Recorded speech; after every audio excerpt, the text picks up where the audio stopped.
जनता दलर गोटे डेलीगेशन आमे आसीथिले समस्ते आसिकरी एठी पहुंची आमे गोटे गुरुत्वपूर्ण अभियोग आज सीईओ को पाखरे रखिचु। आपण जानिथिबे जे वर्तमान भारतीय जनता पार्टी ओडिसा रे रक्तमुखा हेई गलानी। दुईटी जिनिस गोटे पटे रक्तपात करिबा बा क्राइम भिआइबा एवं द्वितीय पटे पैसा बांटिबा वर्तमान भारतीय जनता पार्टीर शेष अस्त्र हिसाब रे से ताकू प्रयोग करूचंती।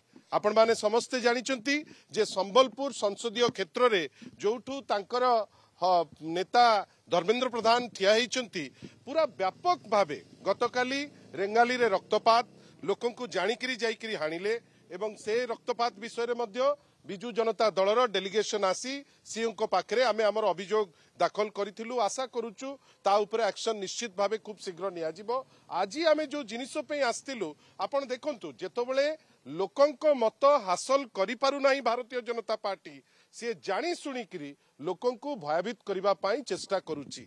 गतकाली पुलिस सब इन्स्पेक्टर जे अछंती श्री राजेश सतपति तांकु अटैक कले।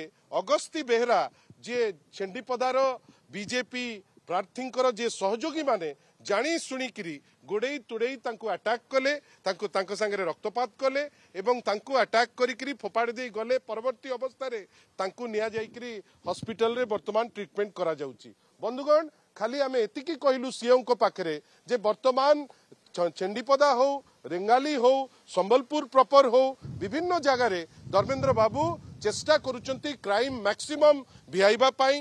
किछि जगह रे निज सहयोगी किछि जगह रे तांकर विधायकंक सहयोगी मान को नेकिरी आमे आशा करूचे जहा अनुरोध करिचे सीओ साहब को पाखरे जे केमिति फ्लैग मार्च हो संबलपुर रे गोटे सेम्बलेंस ऑफ आईन टी जेहेतु जेतबेले जाहिर करा जिवो ए टाइप रो क्रिमिनल एक्ट बंद करिबा पाई से माने बाध्य हेबे।